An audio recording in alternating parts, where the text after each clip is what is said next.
একজন মা একা ১০টা বাচ্চাকে বড় করতে পারেন। কিন্তু সেই ১০টা বাচ্চা মিলে যখন মা বুড়ো বয়সে আসেন, তার খেয়াল রাখতে পারে না। এটাই হচ্ছে আমাদের সমাজের বর্তমানের অবস্থা। আসসালামু আলাইকুম। আজকে অনেকদিন পর একটি গল্প নিয়ে আসলাম। এই গল্পটি খুবই দুঃখের। আপনাদের চোখে পানি আসবে। এতদিন আমি ভিডিও আপলোড করতে পারিনি কারণ খুবই ব্যস্ত ছিলাম। শারীরিকভাবে অসুস্থ এবং পারিবারিকভাবে ওয়েডিং ছিল একটি। তো সেটার জন্য খুবই ব্যস্ত ছিলাম। এই গল্পটি খুবই বাস্তব ঘটনা। আপনাদের শুনলে চোখে পানি আসবেন। দয়া করে প্রথম থেকে শেষ পর্যন্ত শোনার আমন্ত্রণ রইল। গল্পের প্রধান চরিত্র হচ্ছে আমেনা খালা। আমেনা খালা ছোটবেলায় অনেক আদরে বড় হয়েছেন। মা বাবার একমাত্র সন্তান। ওনার বাবার অনেক সম্পত্তি ছিল। প্রথম যখন সন্তান হয় অনেক মিষ্টি পাঠিয়ে দিয়েছেন ওনার বাবা যে ওনার ঘরে একটি মেয়ে সন্তান হয়েছে। খুবই আদরে বড় হলেন। সেই মেয়ে যখন বিয়ের বয়স হলো তখন মধ্যবিত্ত একটি পরিবারে ছেলের সাথে বিয়ে হয়, কারণ আমেনা খালা পছন্দ করে ফেলেছিলেন। মা বাবাও রাজি হয়ে যান। যাই হোক, অনেক ধন সম্পত্তি ওনারা দান করেছেন। ওনাদের ভালোই সুখের সংসার ছিল। দুটি ছেলে সন্তান জন্ম হলো ওনাদের ঘরে। ছেলেদেরকেও ভালো স্কুলে পড়াশোনা করাচ্ছেন। সব মিলে ওনারা খুবই ভালো আছেন। তো দেখতে দেখতে বাচ্চারা বড় হয়ে গেল। ওনার মানে বাচ্চাদের যে দামি স্কুলে পড়ান, সবাই মানে জিজ্ঞেস করতো যে তোমার হাজবেন্ড তো এত ইনকাম না, কিন্তু তুমি কিভাবে তাদেরকে এভাবে মেনটেন করতেছো। তো উনি বলতেন যে আমার বাবা মা আমাকে হেল্প করেন। তো ওনার শখের সংসার, ছেলেরাও বড় হয়ে গেল। বড় ছেলে ইউনিভার্সিটি শেষ করে একটি ভালো জব করতেছে প্রাইভেট কোম্পানিতে, আর ছোট ছেলে ইউনিভার্সিটিতে পড়ে। তখন উনি ভাবলেন যে প্রথম সন্তান তো, তখন বললেন যে আমার বড় ছেলেটাকে বিয়ে দিয়ে দিই। তখন ওনার এক মেয়ে দেখে উনি চাচ্ছিলেন নিজের মাধ্যমে নিজের মধ্যে কাউকে নিয়ে আসার জন্য, কিন্তু ওনার ছেলে একটা মেয়েকে পছন্দ করতো যে ওইখানে যেখানে জব করতো। তো সেটা ও বিয়ে করবে বলছিল। তো আমেনা খালা রাজি হননি প্রথমে। তখন আমেনা খালার হাজবেন্ড বললেন যে বাচ্চা যখন পছন্দ করে ফেলেছে ওকে ওইখানে বিয়ে করতে দাও, আমরা আর কতদিন, ওদেরই তো দিন, ওরা যখন সুখী হয় আমাদের কোনো অসুবিধা নেই। তখন আসলে আমেনা খালাও রাজি হয়ে যান। অনেক ধুমধাম করে ওনাদের বড় ছেলের বিয়েটা হয়ে যায়। বিয়ে হওয়ার পর বড় ছেলে খুবই বউকে নিয়ে ব্যস্ত। বড় বউ কাজ করতেছে। শাশুড়ি একা সংসার মানে গুছাচ্ছেন। তারপরে উনি মুখ বুজে সবকিছু সহ্য করতেছেন, কিছু বলেননি কাউকে। ওনার অনেক কষ্ট হচ্ছে কারণ বড় বউ সবকিছুই করে না। সবারই তো থাকে না শাশুড়ি যে বউ একটু সংসারে হাত বাড়াবে কাজ, যেহেতু উনি একাই ছেলেদেরকে বড় করেছেন। যাই হোক, বড় বউ তো কাজ করলো। এর কিছুদিনের মাথায় ওনার হাজবেন্ড রোড অ্যাক্সিডেন্ট করলেন। হসপিটালে নেওয়ার পথে ওইখানে ওনার দম চলে যায়, মানে দুনিয়া থেকে বিদায় নেন। তারপর আর চলে আসলো আমেনা খালার জীবনে অনেক দুঃখের অধ্যায়। তো এখান থেকে আসলে দুঃখের মানে শুরু হচ্ছে। হাজবেন্ড মারা যাওয়ার পর ওনার ছেলেটাও চেঞ্জ হতে লাগলো। ওর উপরে সংসারের সমস্ত দায়িত্ব চলে আসে। ওনার হাজবেন্ড থাকা অবস্থায় বিজনেস মেনটেন করতেন, বা একটা ছায়া ছিল ওনার। ছেলেরাও মানে মাকে কিছু বলতে হলে একটু চিন্তা করে বলতো, কারণ বাবা আছে। আর বউরও একটু মানে একটু ভয় ছিল। সেটাও সরে গিয়েছে কারণ ওনার হাজবেন্ড মারা গিয়েছেন। এখন বৌমা কাজ করে তো আরো কাজের পরিমাণ বাড়িয়ে দিয়েছে, আর আমেনা খালা একাই মানে সবকিছু করতেছেন। যাই হোক, ওনার 4 মাস যখন উনি পূরণ করে ফেললেন, এরপর যখন উনি সংসারের মানে হাল ধরতে চাইলেন, দেখলেন যে সংসারের সবকিছু চেঞ্জ হয়ে গেছে। বড় বৌমা সবকিছু চেঞ্জ করে দিয়েছে। কাজের মেয়েগুলা ওনার কথা শুনতো, ওরা ওনাকে মানে মূল্যায়ন করে না, অবহেলা করে। সবকিছু মিলে আমিনা খালা খুবই ডিপ্রেশনে পড়ে যান যে কি অবস্থা, আমার হাজবেন্ড নেই বলে আমার এই অবস্থা। কারণ আমি এখন আর সংসারে টাকা দিতে পারি না, বউ কথা শুনে না, ছেলেকে কিছু বলে শুধু খ্যাট করে মানে রাগ দেখায়। বলে যে আমার সময় নেই, তুমি আমার বউয়ের সাথে ইয়া করো। তো এসব দেখে ওনার ছোট ছেলেটাও মানে অনেক আপসেট হতো যে মায়ের সাথে কেন এমন ব্যবহার। কিন্তু ও মানে স্টুডেন্ট ছিল, ইউনিভার্সিটি লাস্ট ইয়ারে, তো কিছু করতে পারতো না। মা বলতো বাবা তুই কিছু করিস না, তোর ভাইয়ের হাতে সবকিছু, এখন যদি কিছু হয় তাহলে তোর পড়াশোনাটাও হবে না, আমাদেরকে খাওয়াবে, তোর বাবাও তো চলে গিয়েছে। তো ছোট ছেলেটাও কিছু করতে পারে না, মায়ের কষ্ট দেখে সবকিছু মুখ বুজে সহ্য করে। উনি আবারও রান্না বান্না কাজে লেগে গেলেন। আমিনা খালা বৌমা প্রেগনেন্ট হলেন। প্রেগনেন্ট হওয়া অবস্থায় ওনার ছেলে বউয়ের জন্য দুটো কাজের মেয়ে রেখে দিল, যে এক্সট্রা টেক কেয়ার করার জন্য। অথচ মায়ের জন্য একটা কাজের মেয়ে নেই। ওনার হাজবেন্ড মারার পর কাজের মেয়েগুলাকেও মানে হাতের মধ্যে নিয়েছিল। কিন্তু প্রেগনেন্ট হওয়ার কিছুদিন আগে যখন আমেনা খালা উনি আবারও সংসার দায়িত্ব নিতে চাইলেন, তখন ওনার ছেলের বউ কাজের মেয়েগুলাকে বের করে দিয়েছিল। তখন যখন আবার প্রেগনেন্ট হয়ে যায় তখন আবারও হাজবেন্ড নিয়ে আসলেন, কারণ ওনার বউয়ের রেস্টের প্রয়োজন। তো সেগুলো দেখে আসলে আমেনা খালা খুবই দুঃখ লাগছিল। যাই হোক, যখন বউ প্রেগনেন্ট হয়ে গেল, ছেলের তো মানে 5 মাসের মাথায় বৌমা চলে গেলেন বাবার বাড়িতে, ওখানে নাকি ডেলিভারি হবে। তখন উনার ছেলেও চলে যায় ওইখানে শ্বশুর বাড়িতে। মাঝে মধ্যে এসে মাকে দেখে একটু সময় বসে আবার চলে যায়, আর মাঝে মধ্যে ফোন দিত। আর বউয়ের তো কোনো কথাই নেই, ওনার সাথে মানে কথা বলাও যায় না। তো আমিনা খালা মাঝে মধ্যে যেতেন ওনার বউকে দেখার জন্য। প্রথম তো মানে বা ছেলের সন্তান হবে, তো উনিও এক সাইডে ছিলেন, কিন্তু ছেলের বউটা খুবই খারাপ ব্যবহার করতো। এত খারাপ ব্যবহার করেছেন, পরবর্তীতে উনি আর যাওয়ার সাহসও করেননি। এর কিছুদিনের মাথায় ওনার মানে একটা ছেলে সন্তান হয়ে যায় ওনার ছেলের। তো ওনার নাতিকে দেখার জন্য উনি যেতেন। খুবই অপমান করলো মেয়ের মা মিলে এবং বউ মিলে। তো এর কিছুদিনের মাথায় ওনার ছেলে এবং ছেলের বউ মিলে দুবাইতে চলে যায়। ওর চাকরিটা ট্রান্সফার করে ওইখানে নাকি ওরা সেটেল হবে বাচ্চাকে নিয়ে, ভালো ভবিষ্যতের জন্য। কিন্তু বাচ্চা তো একদমই ছোট। আমিনা খালা খুবই আপসেট হলেন। ওনার দুটো মাত্র ছেলে, একটা মেয়েও নেই। একটা ছেলে চলে যাচ্ছে, তো কিছু করার নেই। ছেলে বলল যে মা আমি আসবো, আপনাকে প্রতিদিন আমি ফোন দিয়ে আপনার সাথে কথা বলবো, আপনি আমাদের মিস করবেন না, দেখবেন। তো খালা কি করবেন, আমেনা খালা বাধ্য হয়ে ওদেরকে মানে যেতেই দিলেন। ওরা চলে গেল। কিছুদিন পর মধ্যে ওরা যোগাযোগ করতো। 5-6 মাস পর সেই যোগাযোগটা বন্ধ হয়ে গেছে, মানে আর কল দেয় না। তখন আমেনা খালা কি করবে, অনেক কষ্টের মধ্যে পড়ে গেলেন ছেলেটাকে, ছোট ছেলেটাকে নিয়ে। তখন ওনার কিছু জায়গা সম্পত্তি ছিল, বাবার দেওয়া, ইতিমধ্যে ওনার বাবা মাও মারা গিয়েছেন। তো সেই বাবার দেওয়া জায়গা জমি বিক্রি করে ছেলেকে একটা বিজনেস দাঁড় করিয়ে দিলেন।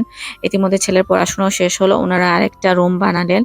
তো উনি ভাবলেন যে ছোট ছেলেটাকে বিয়ে দিয়ে দিয়ে, উনি অসুস্থ হয়ে গেছেন, মানে ওনার ডায়াবেটিস বা ব্লাড প্রেশার হাই। তো ভাবলো যে আমার কখন কি হয়ে যায়, একটা মাত্র ছেলে রয়েছে আমার, ওকে আমি বিয়ে দিয়ে দিই। তো ছেলেকে বললেন, ছেলে বলে যে মা আমি এইমাত্র পড়াশোনা শেষ করেছি, আমি এখন বিয়ে করতে চাই না। উনি বললেন না বাবা তোমাকে বিয়ে করতে হবে, এবার কিন্তু আমি নিজে বউ পছন্দ করব। তখন ছেলে বলল আচ্ছা ঠিক আছে, আমার তেমন কোনো মেয়ের সাথে সম্পর্ক নেই, তুমি যাকে চাও তাকে বউ করে নিয়ে আসতে পারো। তখন উনি ওনার বাসুরের মেয়েকে পছন্দ করলেন, যে নিজের মধ্যে নিয়ে আসি, পরের মেয়ে তো নিয়ে এসেছি, হয়তো আমার কথা আমাকে দেখতে পারে না, নিজের কেউ আসলে হয়তো আমাকে একটু মূল্যায়ন করবে। বিয়ের সময় কথা হচ্ছিল যে বাসুরের মেয়ে কাজ করে বিয়ের পর কাজটা ছেড়ে দিবে, কারণ ওনার ছেলের একটা বিজনেসও আছে, আবার একটা কাজও হয়ে গেছে, সরকারি একটি জব। তখন বিয়েটা এভাবে মানে হয়ে যায় ওদের। অনেক ধুমধাম করে উনি বিয়েটা দিয়ে দেন। অনেক সুখে খুশি ছিলেন যে হয়তো বাসরে মেয়ে আসছে, নিজের মানুষ হয়তো আমাকে আদর করবে। কিন্তু সেই মেয়েটাও আরো মানে ওই মেয়েটার চেয়ে আরো খারাপ। বিয়ের পরদিন থেকে স্বামীকে নিয়ে শুধু ঘুরতে চলে যায়, আর রাতের বেলা খেয়ে দিয়ে একদম শুবার সময় এসে আসে। শাশুড়িকে 1 কাপ চা বানিয়ে দেয় না।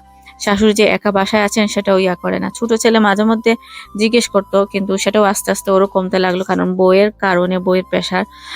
ছোট ছেলে যখন মার কাছে আসতো, বৌমা ডেকে নিয়ে যেত, এখানে চলে আসো। বিয়ের এভাবে 1 মাস হয়ে যায়। 1 মাস পর হঠাৎই একদিন ছোট ছেলে অফিসে যাচ্ছে। ওর সাথে বউ রেডি হয়ে বের হলো অফিসে যাওয়ার জন্য। তখন ওর শাশুড়ি বলেন যে তোমার সাথে তো কথা ছিল তুমি চাকরিটা ছেড়ে দিবে বিয়ের পর, এভাবে তো আমরা তোমার বিয়েটা করেছি। ওই বললো যে আমি চাকরি ছাড়তে পারবো না, 1 বছরের মধ্যে আমার একটা প্রজেক্ট আছে, সেটা আমার কমপ্লিট করতে হবে, তারপর আমি ছেড়ে দিব। ছেলেও বললাম মা হ্যাঁ, এভাবে চাকরি ছাড়া যায় না হঠাৎ করে। আর আপনি তো বাসায় আছেন আম্মা, ও বাসা থেকে কি করবে, আপনি তো বুড়ো হয়ে গেছেন। ছোট ছেলেটাও চেঞ্জ হতে লাগলো। উনি অনেক কষ্ট পেলেন যে এসব কথা শুনে। যাই হোক, ও চাকরি করা শুরু করলো। উনি বাসায় রান্নাবান্না সবকিছু করতেছেন। একটা কাজের মেয়ে আসে মাঝে মধ্যে, বাট তেমন কিছু করে না। ইতিমধ্যে ছোট বউটাও প্রেগনেন্ট হয়ে গেল। প্রেগনেন্ট হওয়ার কারণে ওরও মানে শরীরের অবস্থা ভালো না, তো বাবার বাড়িতে চলে যায়। তো আমিনা খালার আর কি শান্তি হলো না। তো বাচ্চাটা যেখানে এখানেই জন্ম হয় ওনার কাছেই। বাচ্চার জন্ম হওয়ার পর উনি কিছুই করতে পারবেন না। হাজবেন্ড সমস্ত দায়িত্ব দিয়ে দিলেন মাকে। মা রান্না বান্নাও করবেন, আবার বাচ্চাটাকেও টেক কেয়ার করবেন। আর ও মেয়েটা শুধু ঘুমায় বা কিছু করতে পারে না। তখন একটা কাজের মেয়ে রাখা হলো। কাজের মেয়ে এসে শুধু মানে ঘর ক্লিন করে দিত বা একটু হেল্প করে দিত। কিন্তু বাচ্চাটা একটা ছোট বাচ্চা মেনটেন করা তো অনেক কষ্টের কাজ। সেটার সমস্ত দায়ভার চলে আসলো আমিনা খালার উপর। যখন 2 মাস হলো বাচ্চার বয়স, ওর ছোট বৌমা আবারও কাছে চলে গেল। এখন নাকি আমেনা খালাকে সমস্ত কিছু করতে হবে, বাচ্চার ফুল টেক কেয়ার করতে হবে। আমেনা খালা অসুস্থ মানুষ, বয়স্ক, উনি কিভাবে সেটা করবেন, সেটা ছেলের বউ, ছেলে বুঝে না। তো একদিন অসুস্থ ফিল করতেছিল, ওনার ডায়াবেটিস একটু লো হয়ে গিয়েছিল। বাচ্চাকে দুধ গরম করার জন্য উনি কিচেনে গিয়েছিলেন, সেখানে মাথা ঘুরে বাচ্চা সহ উনি পড়ে যান। আর এমতো অবস্থায় ওনার ছেলে বউ চলে আসে। ছেলের বউ এসে যখন দেখলো বাচ্চাটা মাটিতে পড়ে আছে, কান্না করতেছে, তখন শাশুড়িকে অনেক গালাগালি করলো, অনেক অপমান করলো যে আপনি একটা কেয়ারলেস মানুষ, আপনি ইচ্ছে করে আমার বাচ্চাটাকে ফেলে দিয়েছেন যাতে আমার বাচ্চাটা মারা যায়। তখন দাদি অনেক কষ্ট পেলেন আমেনা খালা, যে কি ব্যাপার, আমি আমার ছেলের মেয়েটাকে কেন ফেলে দিব, আমি ইচ্ছা করে ফেলে নিব মা, আমার শরীরটা আসলেই খারাপ। কিন্তু সেটাও শুনলো না, ছেলেও এসেও একটু রাগ করলো মায়ের উপর। সেই দুঃখে আমেনা খালা ঘর থেকে বের হয়ে গেলেন। উনি ঘর থেকে বের হয়ে একটা রিক্সা করে উনি চলে গেলেন একটি মাজারে, কারণ ওনার কাছে তো কোনো টাকা পয়সা নেই, উনি কি করবেন।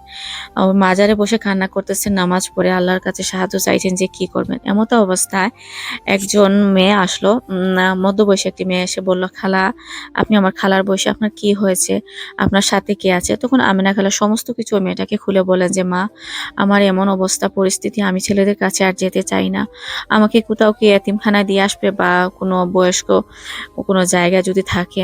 তখন উনি বলেন যে আমার মা বেঁচে নেই। ওই মেয়েটা বলল যে আমার মা বেঁচে নেই, আপনি আমার মায়ের মতো। আর ও দূর সম্পর্কের কোনো আত্মীয়, মানে ওই খালাকে চিনতো, যে খালা কত ভালো অবস্থা ছিল, আজকে ওনার এমন অবস্থা দেখে ওর মেয়েটা আসলে খুবই খারাপ লাগছিল। বললো যে আমিনা খালা, আজকে থেকে আপনি আমার মায়ের সমান, আপনি আমাদের সাথে থাকবেন, আপনি চলুন আমার বাসায়। ওর হাজবেন্ডও বললো হ্যাঁ, আমার মাও নেই, আমার শাশুড়ি নেই, আমার বাচ্চারা অনেক খুশি হবে আপনাকে দেখে, আপনার যতদিন ইচ্ছা আপনি আমাদের সাথে থাকতে পারবেন। তখন ওরা আমেনা খালাকে নিয়ে গেল। আমেনা খালা খুবই কান্না করতেন, ছেলেদের অনেক মিস করতেন, কিন্তু ওই যে অপমানটা উনি পেয়েছেন, কষ্ট পেয়েছেন, সেটার জন্য উনি আর ওদের সাথে যোগাযোগ করেননি। 5-6 মাস পর ওনার ছোট ছেলে কোনো এক মাধ্যমে খবর পেয়েছে যে আমাদের বাসায় আমেনা খালা থাকেন। তখন ওর ছেলের বউ ছেলে এসেছে ওনাকে ক্ষমা চেয়ে ওনাকে নিয়ে যাওয়ার জন্য, কিন্তু উনি যাননি। বলেছেন, বাবা আমি তোমাদের ক্ষমা করে দিলাম, আমি তো মা, আমি তোমাদের বদুয়া দিতে পারি না, কিন্তু আমি তোমাদের সাথে আর যেতে পারবো না, তোমরা আমাকে যা কষ্ট দিচ্ছ সেটা আমার ভুলার মতো নেই। তারপর থেকে আমেনা খালা আমাদের সাথেই ছিলেন, ওই মেয়েটার সাথে। ওইখানে উনি 10 বছর থাকার পর ইন্তেকাল করেন। তো ওই মেয়েটা আসলে 10 বছর মায়ের মতো সেবা যত্ন করেছে। তো মেয়েটা অনেক কান্না করেছে আমেনা খালা মারা যাওয়ার সময়। আসলে গল্পটা খুবই দুঃখের, এখানেই শেষ হচ্ছে আমেনা খালার স্টোরি। মা বাবারা আসলে অনেক কষ্ট করেন, স্পেশালি মারা। অনেক বাচ্চা থাকে ফ্যামিলিতে, শাশুড়ির যন্ত্রণা সহ্য করে বাচ্চাদের একাই মেনটেন করতে হয়, কিন্তু সেই মা যখন বুড়ো হন, সেই বাচ্চারা মায়েদেরকে এত অবহেলা করেন। এভাবে করবেন না প্লিজ। বউদেরকে বলছি, আপনাদেরও মা আছে, দয়া করে এতটা কষ্ট অন্য কাউকে দিবেন না। আপনার স্বামী তো আপনার স্বামী আছে, জানি কিছু কিছু শাশুড়ি অনেক অত্যাচার করে, কিন্তু চেষ্টা করবেন একটু অ্যাডজাস্ট করার জন্য। বুড়ো মানুষটাকে কষ্ট দিলে আপনিও একদিন বুড়ো হবেন, আমিও একদিন বুড়ো হব। তো আপনার আমার কি হবে সেটাও চিন্তা করবেন। আল্লাহ সবাইকে বুঝার তৌফিক দান করুন, আমাদেরকে মা বাবার সাথে ভালো ব্যবহার করার এবং শ্বশুর শাশুড়ির সাথে ভালো ব্যবহার করার তৌফিক দান করুন। সেই আমন্ত্রণ জানিয়ে এবং দোয়া করে রেখে এই গল্পটি এখানেই শেষ করতেছি। আপনাদের ভালো লাগলে প্লিজ লাইক করবেন, শেয়ার করবেন, অবশ্যই কমেন্ট করে জানাবেন। আসসালামু আলাইকুম সবাইকে। পরবর্তী গল্প শোনার আমন্ত্রণ জানিয়ে এখানেই শেষ করতেছি।